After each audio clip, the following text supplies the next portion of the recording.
Hello everyone, I welcome you all. So in the first lecture we have discussed the meaning of research. We have discussed that why we need to carry out the research work, and even we have discussed that what is the need to share your research work. Now moving in some more depth, in this lecture we will discuss that what is the complete life cycle of the research and what are the things that we need to keep in mind while developing the research work. So moving ahead, now we will concentrate more on the PPT.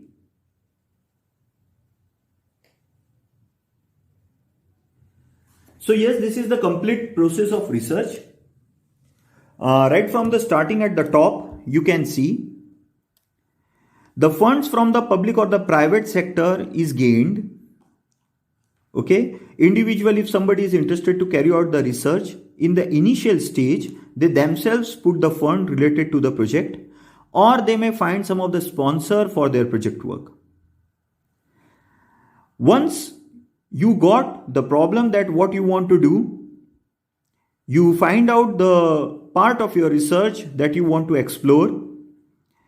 That means the problem consideration, why you want to do the research work, what is the market need, why you want to carry the research work, that is called as the problem consideration.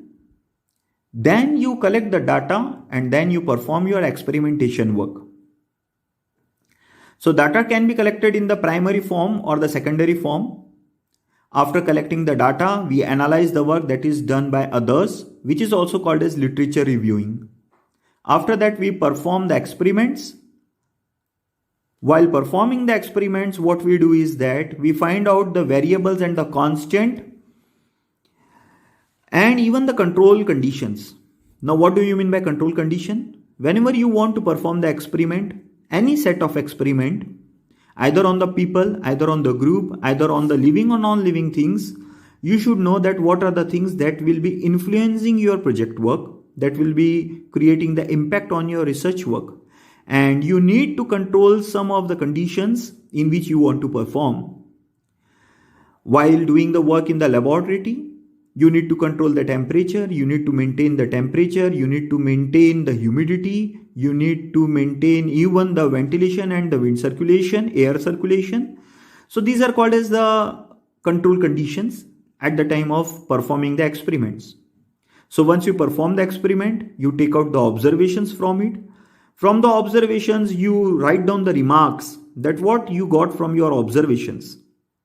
Now, once you get your information and the observations, you need to communicate the result to whom? To the publisher and to the readers.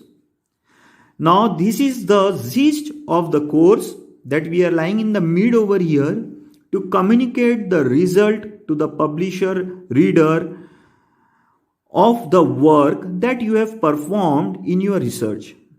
Now, it is not necessary that you need to communicate after completion of your project work. It can be the interim reports also, it can be the part of your research also, or it can be the research proposal also.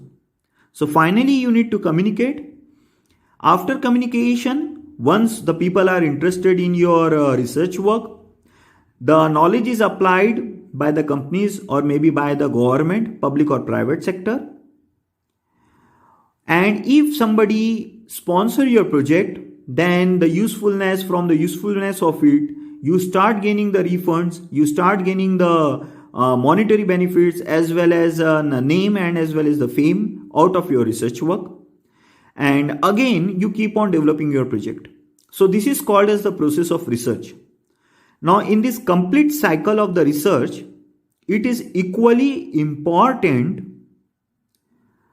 to communicate in the best possible way to the readers, as equally it is necessary to perform the experimentation in the proper way.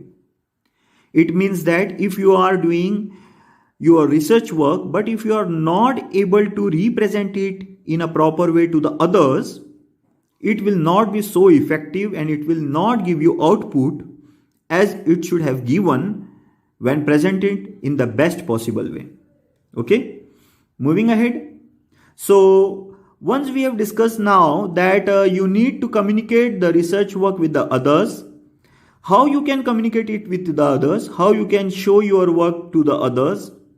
There are various ways that can be utilized for sharing your research work, like you can give the article in the journals. There are several journals, national and international journals are there, peer-reviewed journals are there. So depending upon your matter of interest and your research work, a particular journal can be selected and you can give the article over there. You can show your research work in the magazines. Either you can write the chapters of the book on the particular research work. Now this is also in the trend. For a complete particular book, it is consisting of the various chapters that are related to the core course, and over there you can give your research work.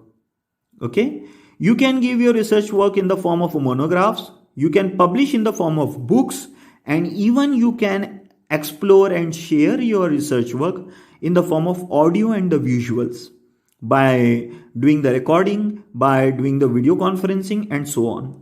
So these are the various ways by which you can share your research work.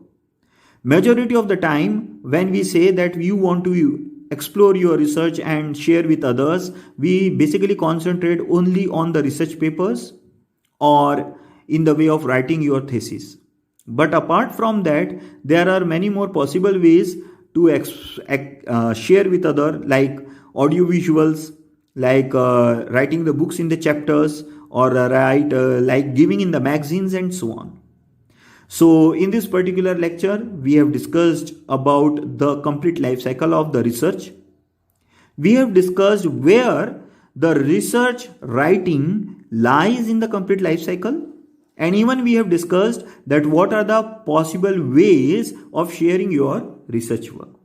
So we will stop the lecture over here for this particular topic. Okay, thank you.